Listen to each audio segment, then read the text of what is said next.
Bueno, primero que todo, buenas noches. Eh, Me presento, mi nombre es Daniel Candelario. Soy estudiante de licenciatura en matemáticas en la UNAD, en la Escuela de Ciencias de la Educación. Pertenezco a la región o zona Caribe y estoy muy alegre de poder presentarles hoy una temática muy importante acerca de una asignatura, pues, que si bien muchos no todos aman, cuando nos proponemos a entenderla, a ver sus orígenes, cuáles son las teorías que han presidido los conceptos que hoy conocemos, nos damos cuenta que es una asignatura demasiado bonita y que, bueno, sin lugar a duda, nos ha permitido en cierta manera que la humanidad en general, eh, pues, haya ido desarrollando, evolucionando, entre otras. Bueno, sin más preámbulos, podemos comenzar. Voy a compartir la pantalla, voy a compartir una información y espero con el mayor de los agrados que todo lo que les comente pues sea de gran ayuda para ustedes, pues son conocimientos que hemos preparado desde la cátedra del curso de epistemología y pues actualmente estamos dando la asignatura de epistemología de las matemáticas, en la cual pues, básicamente estamos ya en la unidad 2 en el momento intermedio, y estamos prácticamente tocando el paso número 3, en el cual tenemos que aprender a resignificar, refinar, profundizar y pues obviamente contextualizar esos conocimientos que hemos aprendido desde esa cátedra. Entonces, como les comenté, voy a tratar de compartir pantalla eh, para mostrarles básicamente los objetivos que hemos tratado de definir para ustedes. ¿Vale?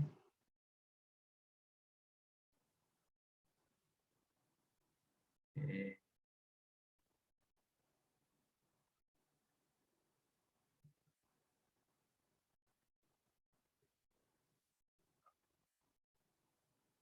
Segundo. Muy bien, perfecto.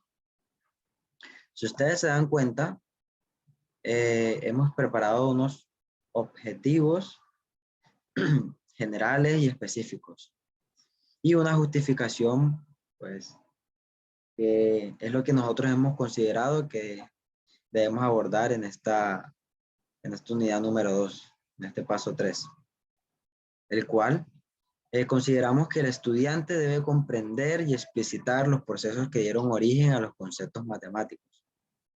Asimismo, consideramos objetivos generales como el comprender los procesos de resignificación, verificación y profundización en la apropiación de los conceptos que dan origen a las matemáticas modernas.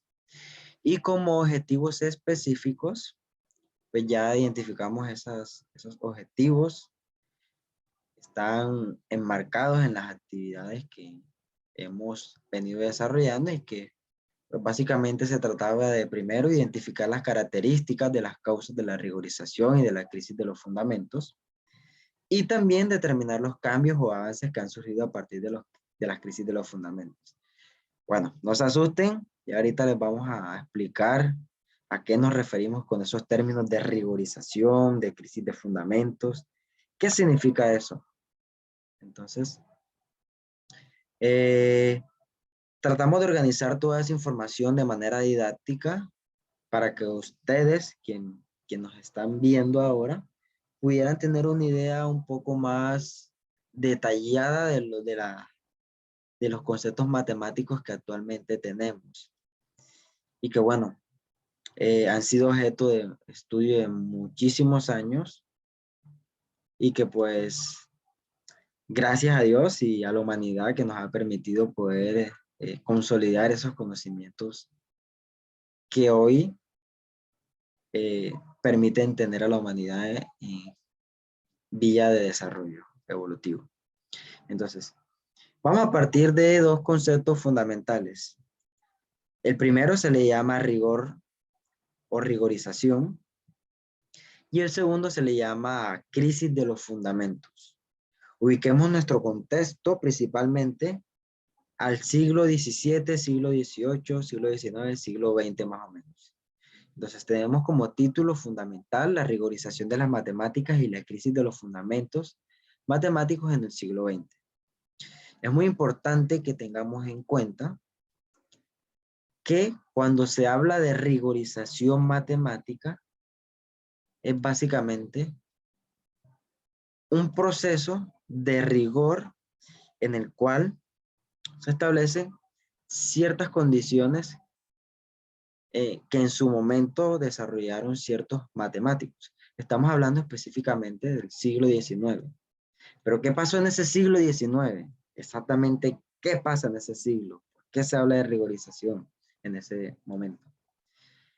Claramente, se habla de rigorización de las matemáticas porque en el siglo XIX se lograron crear métodos eficientes, lo cual desencadenó ciertas connotaciones en el área de las matemáticas.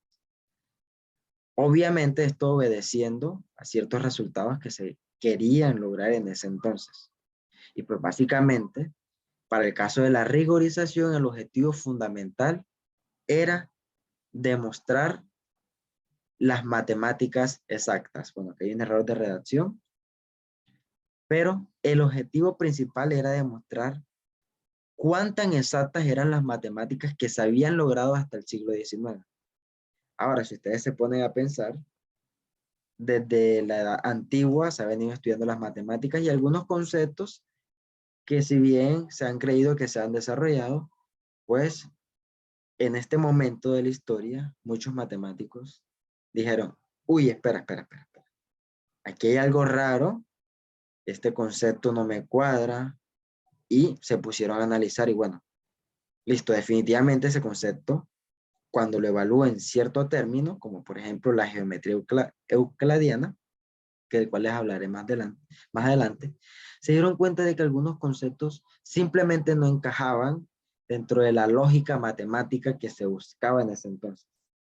Ahora, ¿qué pasa cuando se da ese proceso de rigorización matemática? ¿Qué pasa? Pues básicamente se logran ciertas connotaciones en esta área tan magnífica. La primera, y pues la primera de muchísimas, es la presentación sólida de las matemáticas. Es decir, se veía las matemáticas como un proceso que debía tener un rigor. Cada paso, cada teorema, cada connotación matemática que estaba expuesta o que se debía exponer, debía estar connotada por un cierto rigor. Ojo, es muy importante eso. Teníamos la eliminación de la dependencia de geometría e intuitiva. No se le daba en cierta manera un paso a la imaginación, es decir, si no se podía probar algo, pues simplemente no era permitido en esos conceptos matemáticos que se pretendían. Perdón. Entonces, pues básicamente era eso. Querían fundamentos lógicos y no querían darle ningún paso a la intuición. Es decir, en este punto, lo que básicamente se buscaba era esclarecer y definir conceptos matemáticos. Eso hay que tenerlo en cuenta.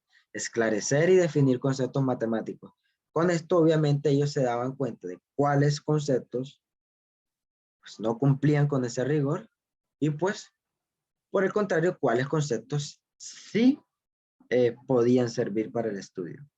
Entonces, es muy importante eso. El rigor lógico hace referencia a esclarecer definiciones en los conceptos matemáticos y que en cierta manera no dieran paso a la intuición, aquello que no se podría probar.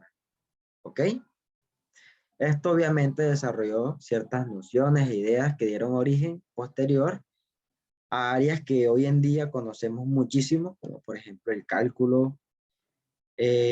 Sirvió para enfatizar el papel de la aritmética y la lógica en la construcción de verdades y pues obviamente de las matemáticas.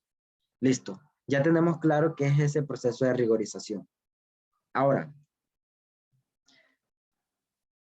pero exactamente qué causa ese proceso de rigorización de las matemáticas? Aquí definimos exactamente cuáles son esos términos o esos conceptos que dieron causa a este proceso de rigorización. Pues veamos de qué se trata.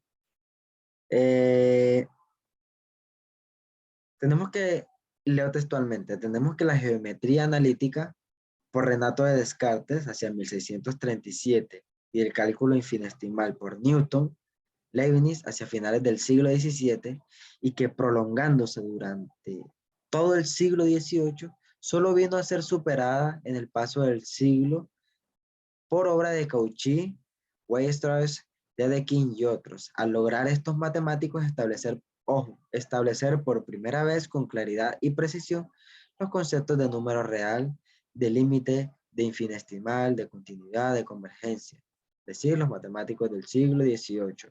¿Por qué traigo este pequeño texto acá? Ustedes se preguntarán, bueno, ¿y eso qué tiene que ver con las causas?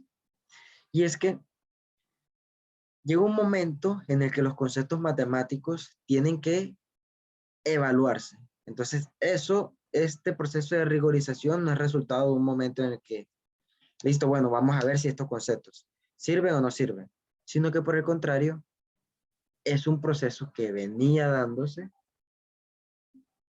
con anterioridad y que pues en el siglo que mencionamos acá, en el siglo XIX, pues, logró tener un gran auge. Entonces es muy importante. Las cosas no se dan repentinamente, llevan un proceso en las matemáticas y se evalúan ciertas veracidades. Luego, en el siglo XVIII, en los análisis matemáticos, prevalecían las carencias de las definiciones rigurosas. Pues obviamente porque se le daba mucho paso a la intuición, aquello en lo que ya se había planteado se creía y pues simplemente no se evaluaba si realmente obedecía a algo que no había sido probado o algo que por el contrario pues, podía haberse probado en ese entonces. Entonces, había muchos teoremas sin demostrar, habían puntos vulnerables en diferentes teorías y todo eso se vio repercutido en esas causas que dieron en la rigorización de las matemáticas. Se buscaba también en cierta manera, pues, tener ciertas integraciones de las nuevas realidades matemáticas, es decir, se quería buscar nuevos horizontes, obviamente esto con el fin de acentuar las matemáticas en unos fundamentos más lógicos, que ahorita vamos a hablarles acerca de eso. Entonces, habían ciertos problemas de origen matemático en diferentes conceptos, por ejemplo, problemas con la idea de límite, cuál era realmente su origen, si era físico, era intuitivo.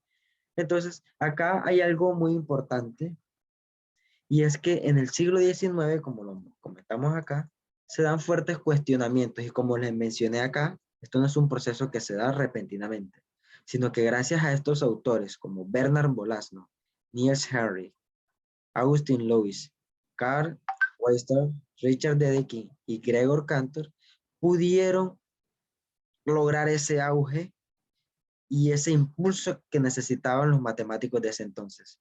Y fue por esto que gracias a esa falta de certeza sobre la naturaleza y el punto de vista de las matemáticas, sobre las leyes y los principios matemáticos, pudimos llegar a ese impulso de rigorización matemático que en su momento pues dio diferentes dolores de cabeza, pero como todo, eh, nos dejó muchos conocimientos que ahorita les vamos a hablar, valga la redundancia de eso.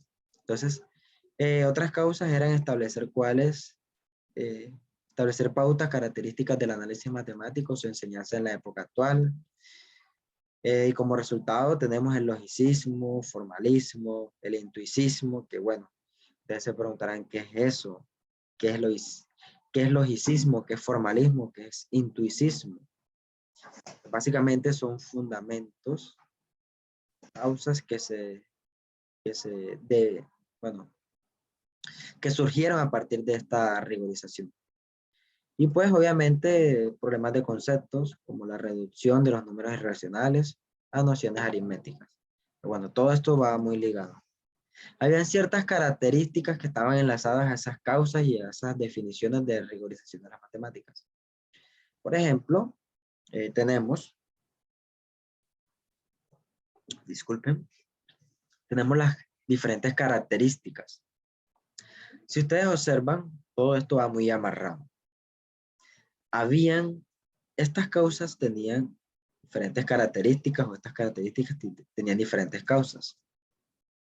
Y era la necesidad de soportar la matemática sobre nuevos pilares.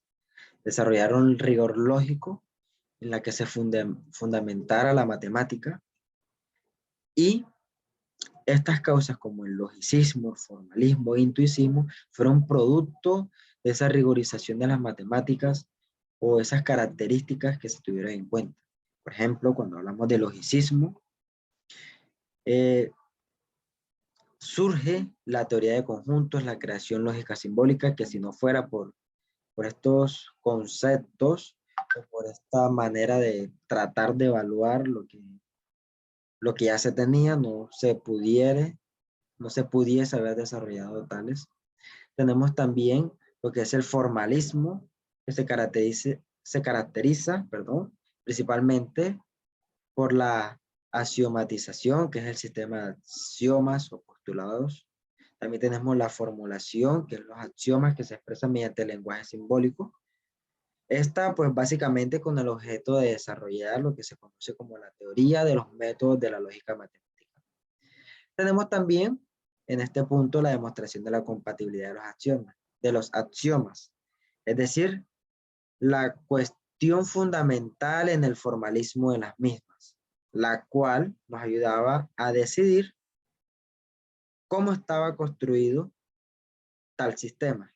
Es decir, si es verdaderamente legítimo o si en su defecto carecía de sentido y por el contrario, obviamente obedecía a esa intuición por la cual no se quería caer en el error porque era algo que no se podía probar. Entonces ven la inteligencia y la importancia de estos. Imagínense que no tuviéramos o que nuestra ciencia estuviera basada en conceptos matemáticos erróneos.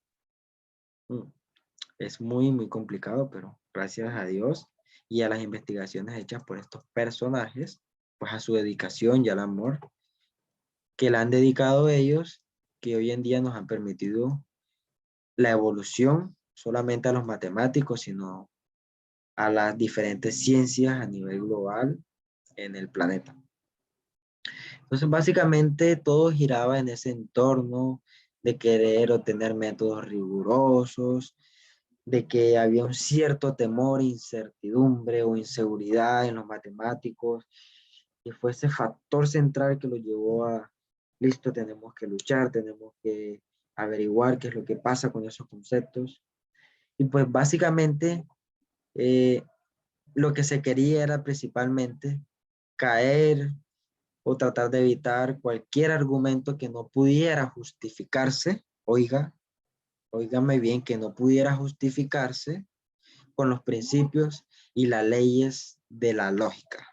Ojo, si no estaba basado en la lógica, era un concepto que no tenía validez. ¿Ok? Entonces, con esto terminamos esta parte de características y algo muy fundamental que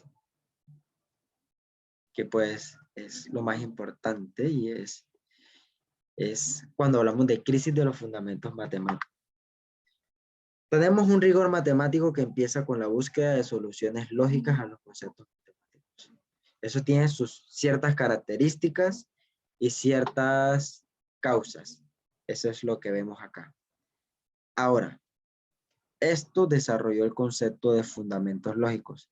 Pues si ustedes se dan cuenta aquí, la idea principal era buscar o esclarecer en los conceptos matemáticos para que estos se centraran sobre fundamentos sólidos.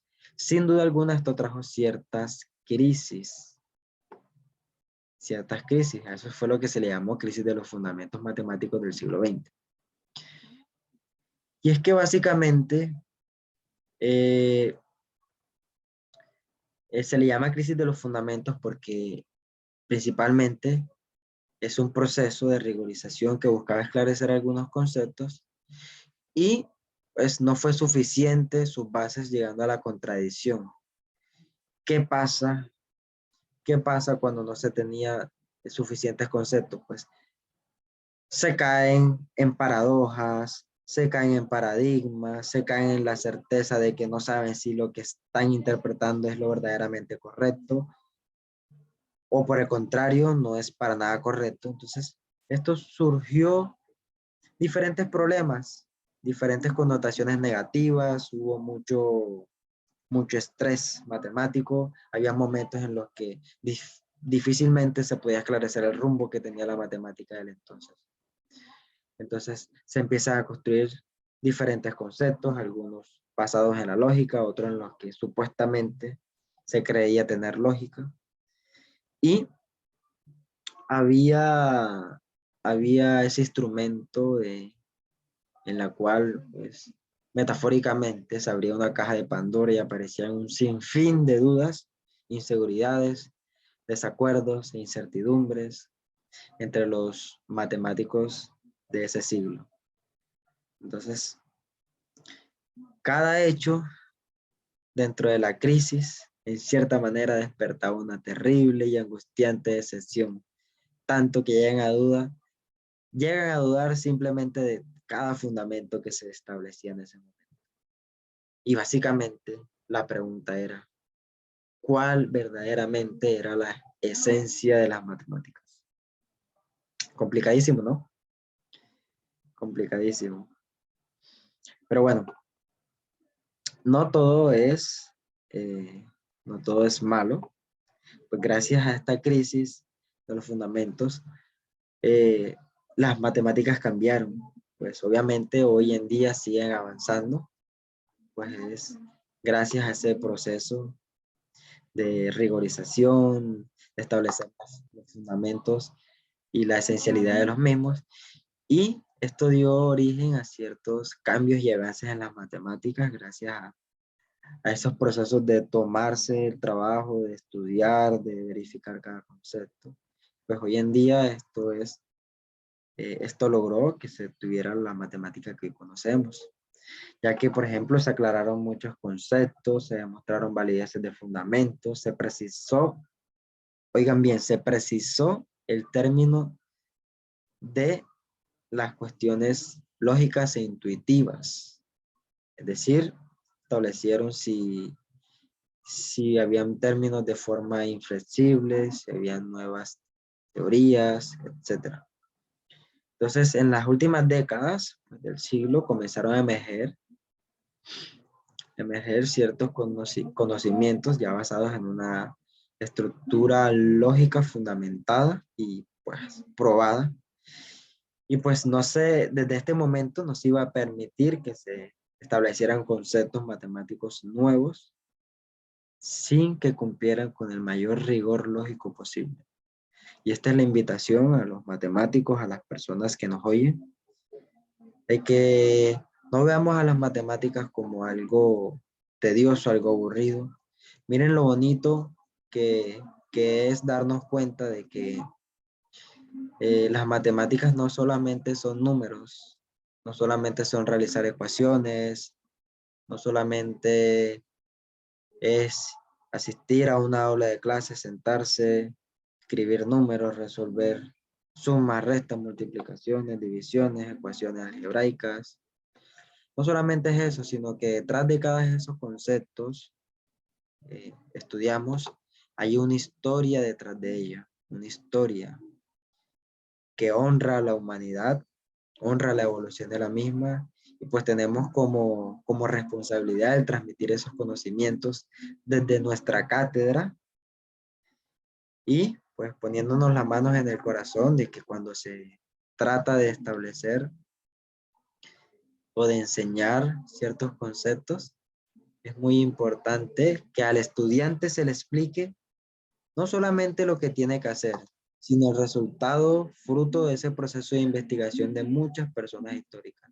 Y pues la invitación es a que sigamos investigando, sigamos siendo curiosos en la investigación, no todo está descubierto, las matemáticas siempre van a estar avanzando en pequeños, grandes pasos, pero siempre hay dudas por resolver, hay cosas por aclarar y la evolución aún sigue.